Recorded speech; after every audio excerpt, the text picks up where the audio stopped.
নমস্কার বন্ধুরা, আমি তমাল মাইতি, গ্রিন প্যারাডাইস নার্সারি।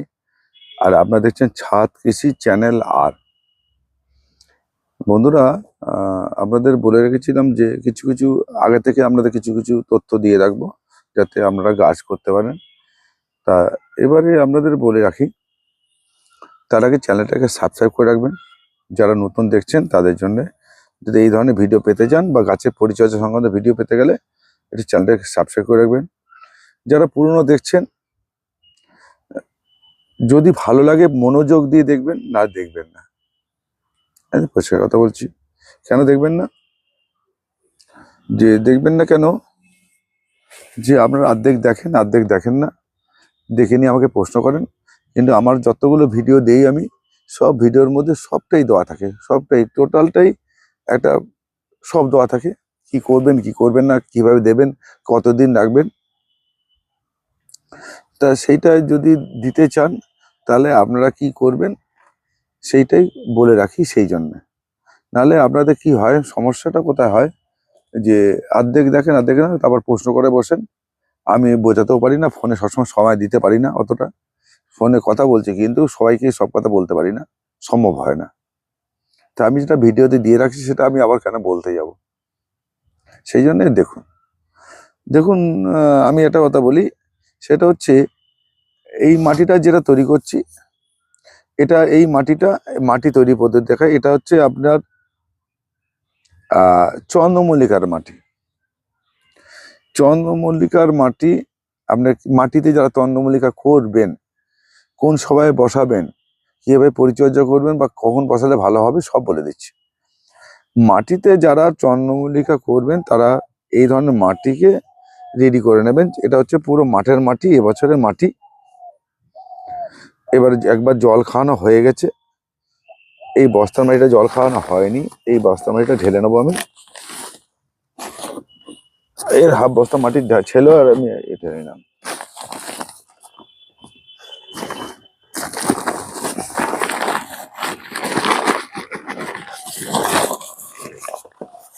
এটা এক বস্তা মাটি আছে এখানে। এবার দেখাই, এখানে দেখুন ভেজা আছে, এই যে ভেজা ভেজা মাটিটা তুললাম, বুঝতে পারছেন। এবার মাটিকে আমি ভেজাইতে বলি কেন, এই মাটি যত ভেজাবেন আর যতবার এর মালগা করবেন, তাতে এর মধ্যে প্রচুর পরিমাণে অক্সিজেন ঢুকবে এবং মাটিটা ঝুরঝুরে হালকা হবে। এবং যত রোদ খাওয়াবেন, এর মধ্যে যেসব দূষিত ব্যাকটেরিয়াগুলো আছে সেটা কিন্তু আপনার নষ্ট হয়ে যাবে। তাহলে মাটিটাকে আমার শুদ্ধিকরণ হয়ে যাবে, চুন কিছু দিতে হবে না। তা এবার দেখুন, এবার ভেজালে কি কি উপকার হয় দেখুন। আমি একটা জিনিস দেখিয়ে রাখি, এই ভেজাটা, এই মাটিটা এখানে ছিল আর কি, আমি তুলে রেখেছি। দেখুন, যেই ভেজাবেন এর মধ্যে যদি ঘাসের দানা থাকে, তাহলে এই ধরনের ঘাসের দানা বা যাই হোক আগাছাগুলো জন্মে উঠবে। তাহলে এগুলোকে আমরা মেরে দিতে খুব সুবিধা হবে। দুবার তিনবার মারলেন আর এর থেকে তো ঘাসের দানা ফুটে যাচ্ছে, এর থেকে ঘাসের দানা হবে না, তার আগে এটাকে নির্মূল হয়ে যাচ্ছে, তাহলে নষ্ট হয়ে গেল। এবার দেখুন ছোট্ট ছোট্ট এই গাছগুলো উঠছে, এই দেখুন। তাহলে এর মধ্যে কোনো ঘাসের দানা বা অন্য আগাছার দানা পড়েছিল, তাহলে আমি যখন এরকম মারবো, তাহলে এটা সমূলে নির্মূল হয়ে গেল। তাহলে এটা নষ্ট হয়ে গেল। এই ঘাসে মরলে তাহলে এ তো বীজ তৈরি করতেই পারিনি, তাহলে এর আগে মেরে দিলাম মানে এইটা মাটির সঙ্গে মিশেও যাবে। আবার একটা দেখেছি, কোন একটা গাছের শেকড়, আগাছার শেকড়, এরকম দেখুন, এই গাছের শেকড়টা ছেলের ভেতরে যেই জল পড়েছে দেখুন এইরকম ফাটতে শুরু করেছে, এই জল এই আগাছাটা তৈরি হওয়া শুরু হয়েছে।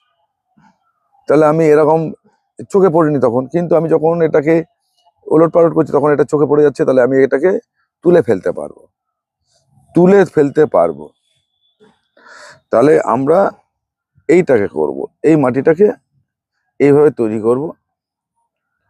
তাহলে আমি এই এক বস্তা মাটিকে আমি আগে নিয়ে নেবো, এক বস্তা মাটি হিসাব দিচ্ছি, কেন টব বলতে পারবো না, টবের হিসাব দিতে পারবো না। এটা 8 ইঞ্চি টব হচ্ছে, এক বস্তা মাটিতে 5-6টা হয়, তবু আমি বলে দিলাম।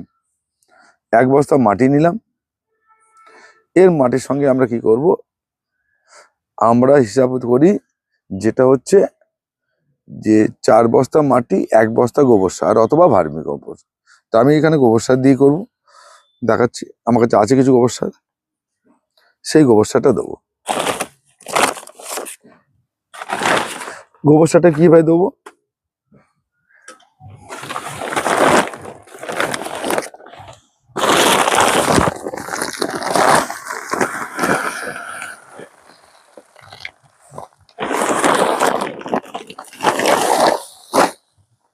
আমরা কিন্তু চেলে দেবো, এরকম চেলে দেবো। শুকনো হয়ে গেছে, এটা শুকনো হয়ে গেছে, এটা খুব বেশি কাজ করবে না, সেহেতু এটাকে দিয়ে অল্প দিলাম। এটা শুকনো হয়ে গেছে,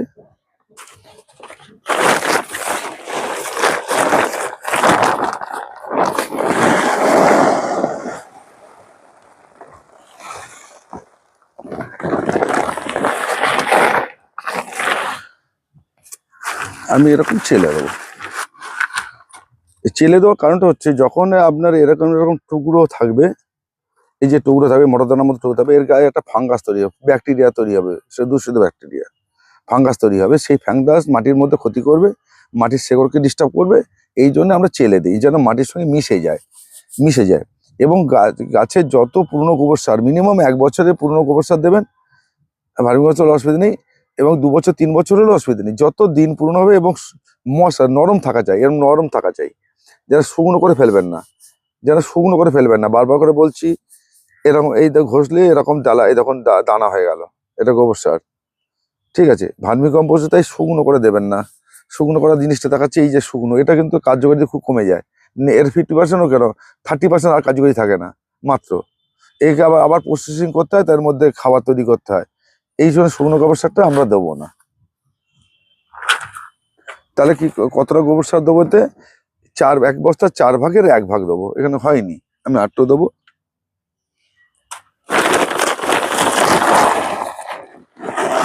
কারোর যদি মনে করো ধৈর্য নেই, দেখতে সময় লাগছে, দেখবেন না দাদা, আমি পরিষ্কার কথা বলছি, আমি দেখিয়ে দিচ্ছি। ধৈর্য যদি না থাকে আমার ভিডিও দেখবেন না, আমি বারবার করে বলি। ও অর্ধেক ফোন করবেন সেই জন্যে।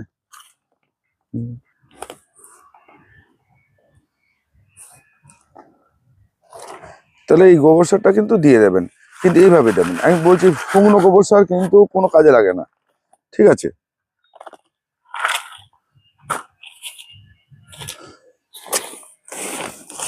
এইটা দেবেন, এটাকে ব্যাপার বোঝাতে পারলাম তো? এবার দেখুন মেশালে একটা সুন্দর একটা জিনিস তৈরি হবে, আমি পরে মিশিয়ে দেখাচ্ছি। আর কি দেবো আমি এখান থেকে? আমি পাতা সার দেবো।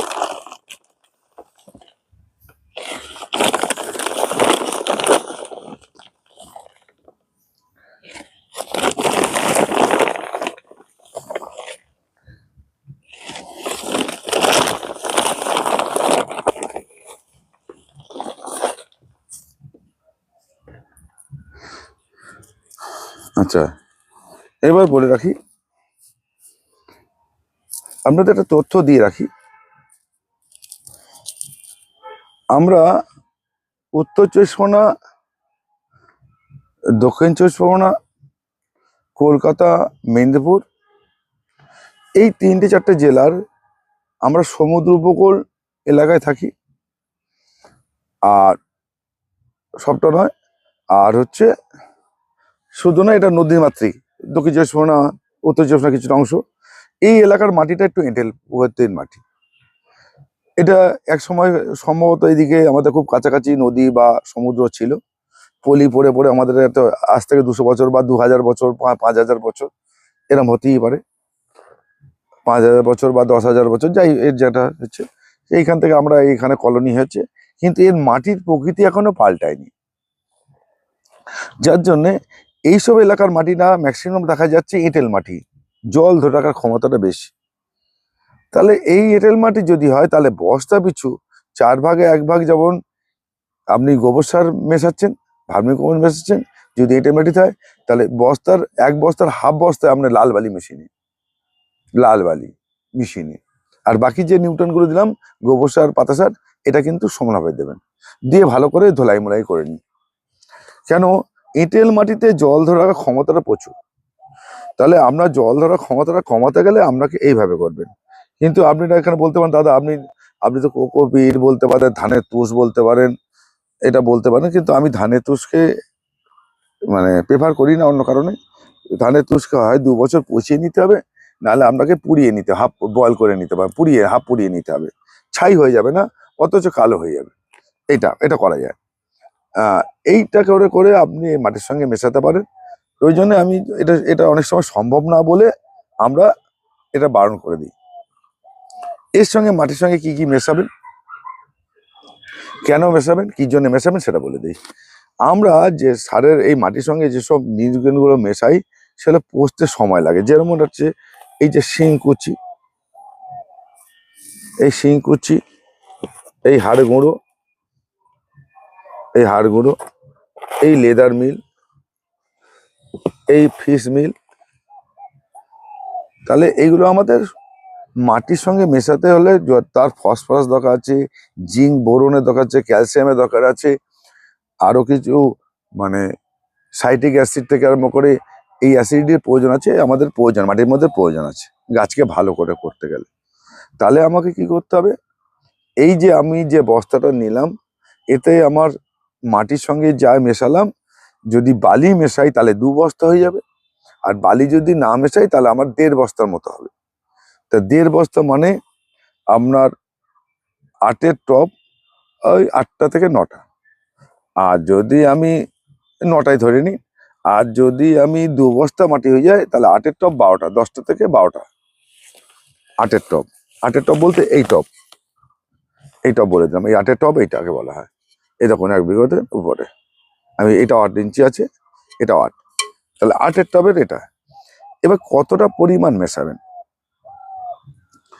এতে, এই যে 1.5 বস্তা মালের সঙ্গে মানে করুন আপনি 500 গ্রাম হাড়ের গুঁড়ো মিশিয়ে নেবেন, কিন্তু হাড়ের গুঁড়োটা চিন করবেন, এরকম মোটা দানাটা দেবেন না, এটা সরু চালুনিতে ছেলে এই মোটা দানাটাকে আলাদা করে নেবেন, হাড়ের গুঁড়োটাকে নিয়ে এই ধরনের সরু হাড়ের গুঁড়ো তৈরি করে নেবেন।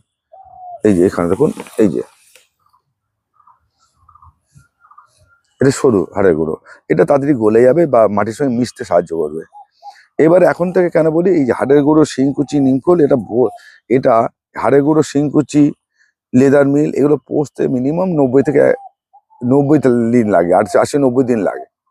তাহলে আমরা চন্দ্রমল্লিকা যারা মাটির করবেন জুন জুলাই থেকে শুরু করলে, তাহলে আপনার কি হচ্ছে, এটা হচ্ছে মার্চের মাস, মার্চ এপ্রিল মে জুন, তাহলে এই 3-4 মাস, 3 মাস যে সময় পাচ্ছেন, তাহলে মাটির মধ্যে এটা কিন্তু মিশে যাবে। এখন যদি না করতে পারেন পরবর্তীকালে ও লাফিয়ে লাভ হয় না, পরবর্তীকালে লাফিয়ে লাভ হবে না। তখন আপনাকে এইগুলো ছাড়া আমাকে কেমিক্যালের উপরে গাছ করতে হবে, রাসায়নিক সারের উপরে গাছ করতে হবে, মাটির যদি হয় তাও বলে রাখছি। তাহলে আপনারা কতটা কি দেবেন, কতটা দেবেন, 500 গ্রাম হাড়ের গুঁড়ো দেবেন, শিং চিলিকা দেবেন 400 গ্রাম, মাছের মাছের ডাস্ট, মাছের যে গুঁড়ো হচ্ছে এটা দেবেন 300 থেকে 400 গ্রাম, লেদার মিল দেবেন 400 গ্রাম। এটা কিন্তু কোনো রকম রাসায়নিক আর দেবেন না এর মধ্যে। এটা দেবেন খোর মিল যদি পান, খোরের মিল যদি পান, না পেলে অসুবিধা নেই, যদি পান তাহলে 300 গ্রাম দেবেন, তো 300 গ্রাম দেবেন। আচ্ছা, এর সঙ্গে কি দেবেন, নিম খোল দেবেন 100 গ্রাম, 100 গ্রাম মাত্র নিম খোল দেবেন। 300 গ্রাম আমরা সর্ষে খোল দেবেন, 200 গ্রাম হচ্ছে বাদাম খোল দেবেন, আর 200 গ্রাম হচ্ছে আপনার মহুয়া খোল দেবেন। 200 গ্রাম মহুয়া খোল,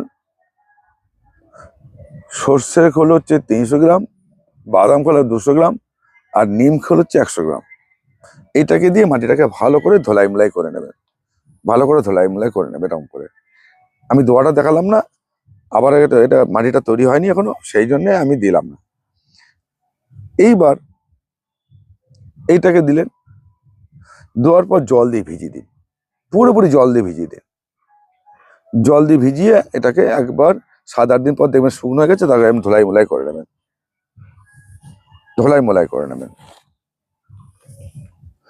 এরকম ধোলাই মোলাই করে নিলে তারপর যেটা মেশাবেন, এই জল দিয়ে আপনি এটাকে ধোলাই মোলাই করে নিলেন, করে নেওয়ার পর আবার জল দিন, দিয়ে 3বার করলে আপনার 21 দিন সময় লাগবে।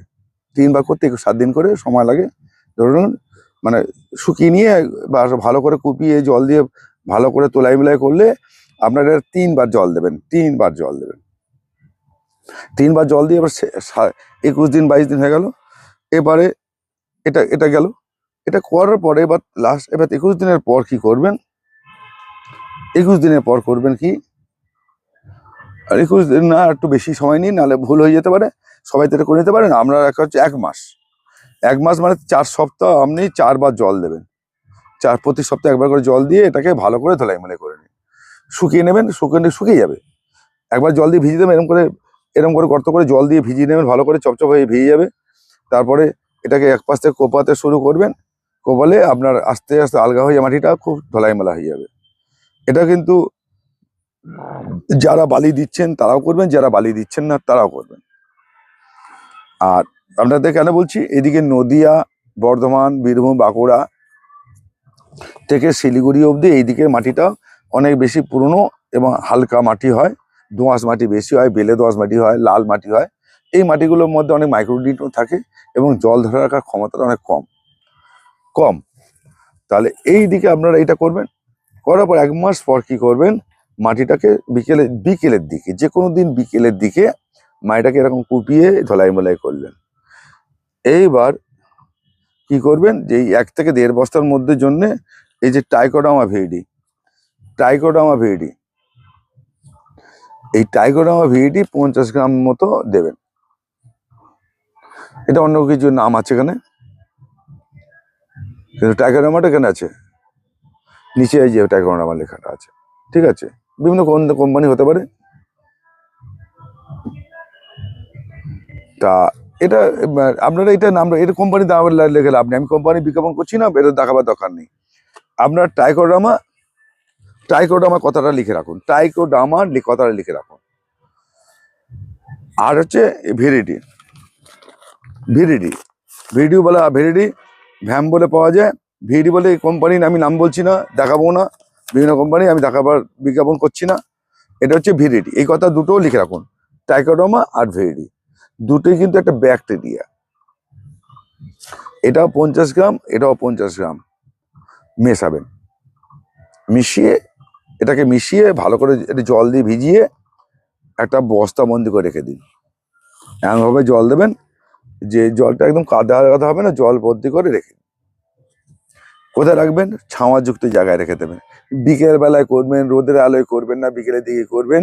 করে মিশিয়ে নিয়ে একটা ছাওয়াযুক্ত জায়গায় রেখে দেবেন, মাটিটাকে রেখে দিন। দিন 15 পর আবার একটু তুলবেন, বের করবেন, দিয়ে একটুখানি ভেঙে টেঙে নিয়ে আবার একটু জল ছিটিয়ে আবার বস্তাবন্দি করে রেখে দিন। আপনাদের একটা কথা বলি, অনেকের লোকে ভুল বুঝবে, যে ট্রাইকোডার্মা ভিরিডি ব্যবহারের সময় আগে বা পরে রাসায়নিক সার ব্যবহার করা যাবে না 15 দিন। মানে আমি এই দিনকে ব্যবহার করলাম, আমি ভালো করে বুঝিয়ে দিই। দেখুন, আমি এদিনকে এই গাছটা আমি এখানে ট্রাইকোডার্মা ভিরিডি এই দিনকে ব্যবহার করলাম, তাহলে এর আগে এই 15 দিন আগে আমি কোনো এই মাটির সঙ্গে কোনো রাসায়নিক সার দেবো না, এর পরে আর কোনো মাটির রাসায়নিক সার দেবো না। তো সেই জন্য ট্রাইকোডার্মা ভিরিডি আমরা মাটির সঙ্গে মিশিয়ে নিয়ে করি, গাছে অবস্থা দেই না। হয় আমরা এই গোবর সার বা ভার্মি কম্পোস্টের সঙ্গে মিশিয়ে নিয়ে বস্তাবন্দি করে রেখে দিই। সেই ট্রাইকোডার্মা, যদি কারো ট্রাইকোডার্মা ভিরিডি বা এই সুডোমোনাস, ঠিক আছে, সুডোমোনাস, ট্রাইকোডার্মা ভিরিডি, সুডোমোনাস, এরা যদি ব্যবহার করি আমরা গোবর সার, তো যাদের মেশানো আছে তাদের এটা দিতে হবে না মাটির সঙ্গে। যাদের মেশানো গোবর সার বা ভার্মি কম্পোস্ট আছে তাহলে দিতে হবে না। আর যারা দিয়ে রাখেননি তাদের ক্ষেত্রে বলছি, আমি একটা কথা ভুল বলেছি, ভোটটা সংশোধন করে নিচ্ছি। আচ্ছা, ট্রাইকোডার্মা ভিরিডি আছে একটাই নাম। ট্রাইকোডার্মার হচ্ছে অনেকগুলো ভাগ আছে। ট্রাইকোডার্মার যে ব্যাকটেরিয়া তার অনেকগুলো ভাগ আছে, তার মধ্যে ট্রাইকোডার্মা একটা। আর সুডোমোনাস এটাও একটা ব্যাকটেরিয়া, এর বন্ধু ব্যাকটেরিয়াকে ভালো করে। এই ব্যাকটেরিয়াগুলো কি সেই নিয়ে একটা তথ্য একদিন বলে দেবো। ব্যাকটেরিয়া কি, খারাপ ব্যাকটেরিয়া কি, সেটা কি কাজ করে, গাছের মাটিতে কি কাজ করে, এটা নিয়ে একটা প্রশ্ন হবে, সেটা নিয়ে একদিন ভালো আলোচনা করে দেবো। তা এটা বলে, যেটা প্রয়োগ করা সেটা বলে দিই। এই ট্রাইকোডার্মা ভিরিডি 50 গ্রাম বা 2 বস্তা যদি মাল হয়, 2 বস্তা যদি জন্য 100 গ্রাম দিয়ে দেবেন। আর সুডোমোনাস 100 গ্রাম দিয়ে দেবেন। সুডোমোনাস এই যে মাইক্রোনিউট্রিয়েন্ট ফার্টিলাইজার। এবারে কি ফাঙ্গিসাইড, এটা কিন্তু ফাঙ্গিসাইড নয়। এই ফাঙ্গিসাইড কথার অর্থ অন্যরকম, সেটা বলে ব্যাখ্যা করে দেবো। তবে যেটা বলছি সেটা করুন, শর্ট হবে তাহলে। এই দুটোকে মিশিয়ে মাটিতে বন্ধ করে রাখলে, বন্ধ করে রেখে দিয়ে আবার 15 দিন পর খুলবেন, খুলে একটুখানি আলগা করে দিয়ে জল টল দিয়ে আবার রেখে দিন। এই করে এইবার এই করে আবার 1 মাস 1.5 মাস করুন, তাহলে আমার 2 মাস হয়ে গেল, মাটি থেকে 2 থেকে 3 মাস খাদ্য গুণগুলো পচে গেল, এই হাড়ের গুলো পচতে শুরু করলো, মাটির সঙ্গে মিশে যাবে। তারপর আমরা কি দেবো, যখন গাছ পটিং করব, যখন আমরা পটিং করব তখন আমরা মাটির সঙ্গে আমরা মেশাবো, ম্যাগনেসিয়াম সালফেট মেশাবো এবং আটা মেশাবো, সিঙ্গেল সুপার ফসফেট মেশাবো, বা আমরা বায়ো পটাশও মেশাবো, তখন মেশাবো।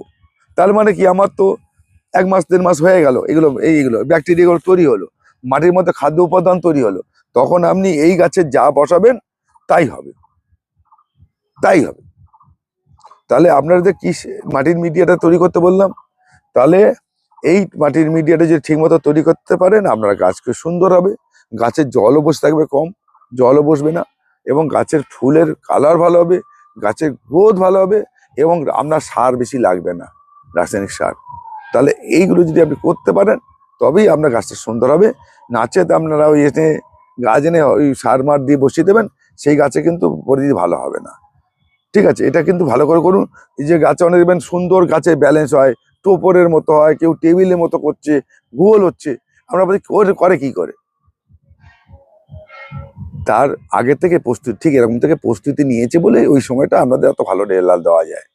এটা করুন, তবেই আপনার ভালো কাজ হবে। যারা ভালো লাগলে দেখবেন, আমি বারবার করে বলেছি, যদি প্রশ্ন থাকে প্রশ্ন করবেন, আপনাদের ডিটেলসটা বললাম।